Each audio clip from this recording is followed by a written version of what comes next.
प्यारे बच्चों, कैसे हैं आप लोग। आज की वीडियो में हम इस क्वेश्चन पर डिस्कस करेंगे और एग्ज़ाम की दृष्टि से ये क्वेश्चन बहुत ही इम्पोर्टेंट है। सबसे पहले हम क्वेश्चन को पढ़ेंगे और उसे समझने का प्रयास करेंगे। देखिए क्या कहा गया है। एक शंकु है और उसकी ऊंचाई 15 सेंटीमीटर दी गई है। यदि इसका आयतन 1570 सेंटीमीटर क्यूब है। आयतन जो होता है वो एक न्यूमेरिकल वैल्यू के साथ यूनिट की घात 3 होता है। अगर यूनिट की घात 2 आ जाए वो क्षेत्रफल होता है और केवल यूनिट आ जाए तो लंबाई वगैरह होती है। लेकिन यहाँ दे रखा है यूनिट की घात 3, इसका मतलब ये आयतन दे रखा है। तो इसके आधार की त्रिज्या ज्ञात करनी है। तो हमें शंकु के आधार की त्रिज्या ज्ञात करनी है। ठीक है प्यारे बच्चों। अब देखिए सबसे पहले हमने फिगर बनाई है। इस फिगर का नाम है शंकु। शंकु ऐसा होता है। अगर हम व्यवहारिक तौर पर देखें तो शंकु का जो आकार होता है, जो बर्थडे कैप होती है उसके जैसा होता है। ठीक है। तो जो शंकु का आधार है वो ये होता है और शंकु का आधार होता है वृत्ताकार। शंकु का आधार वृत्ताकार होता है और ये शंकु की ऊंचाई होती है। ठीक। तो हमने माना कि शंकु का जो आधार है उसकी त्रिज्या r है और शंकु की जो ऊंचाई है वह h है। ठीक है प्यारे बच्चों। अब देखो हमने यहाँ लिखना शुरू किया हल। शंकु की ऊंचाई को h से डिनोट करते हैं। तो मैंने h लिखा है बराबर 15 सेंटीमीटर। ये दे रखा 15 सेंटीमीटर। और शंकु का आयतन को v से डिनोट करते हैं। ये है हमारे पास 1570 सेंटीमीटर क्यूब। 1570 सेंटीमीटर क्यूब दे रखा है। तो आधार की त्रिज्या ज्ञात करनी है। मान लिया मैंने आधार की त्रिज्या है r। ठीक है प्यारे बच्चों।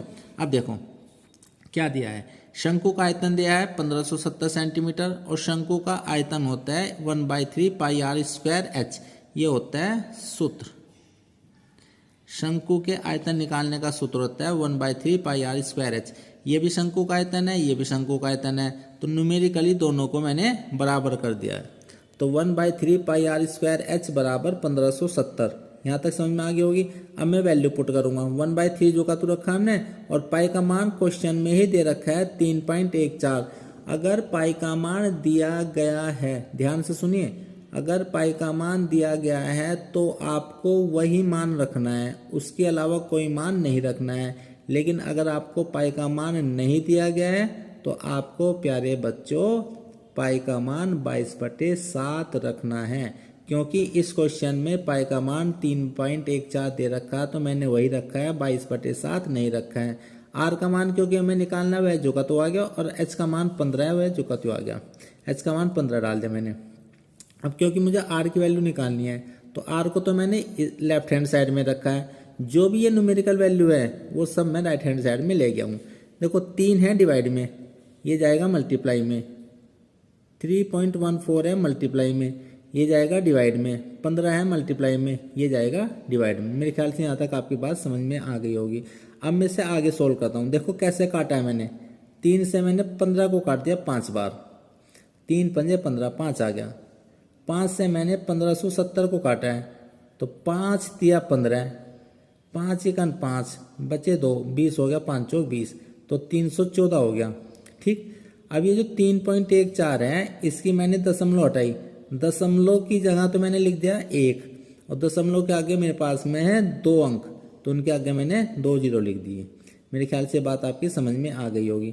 अब 314 से पूरा 314 कट गया है तो केवल बचा मेरे पास में 100।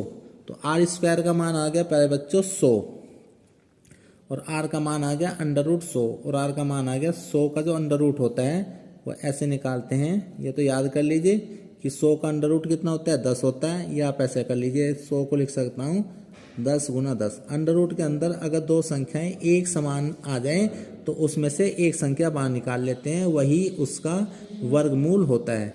ठीक है। तो आर का मान आ गया मेरे पास में 10।